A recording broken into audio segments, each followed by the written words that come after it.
2025 সালে স্বামী বিবেকানন্দ স্কলারশিপ কবে থেকে শুরু হবে বা কবে থেকে শুরু হতে পারে সেই নিয়ে আজকের এই ভিডিওটি সম্পূর্ণ দেখতে থাকো। আমি ডিটেলস আজকে আলোচনা করব। 2025 সালে শিক্ষাবর্ষে ফ্রেশ অ্যাপ্লিকেশন অর্থাৎ যারা মাধ্যমিক দিয়ে ক্লাস 11-এ অ্যাডমিশন হয়েছো এবং যারা এইচএস পাস করে নতুন কলেজে অ্যাডমিশন নিয়েছো, একইভাবে রিনিউয়াল অর্থাৎ যারা আগের বছর টাকা পেয়েছো তাদের কিন্তু এবছরও রিনিউয়াল করতে হবে।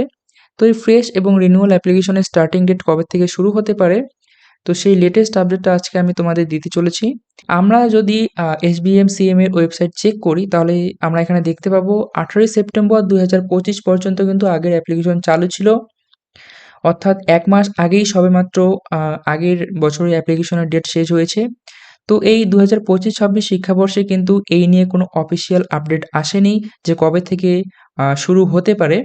অর্থাৎ বিকাশ ভবন কিন্তু এই অ্যাপ্লিকেশন স্টার্টিং ডেট নিয়ে কোনো রকম কোনো অফিসিয়াল তথ্য দেয়নি।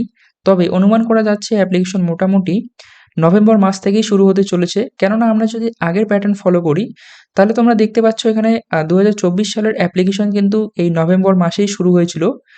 তোমরা দেখতে পাচ্ছ এখানে নভেম্বরের 20 তারিখেই এই অ্যাপ্লিকেশন শুরু হয়েছিল এবং তার আগের শিক্ষাবর্ষেও কিন্তু নভেম্বর মাস থেকেই এই অ্যাপ্লিকেশন হচ্ছে ফর্ম ফিল আপ হচ্ছে শুরু হয়েছিল।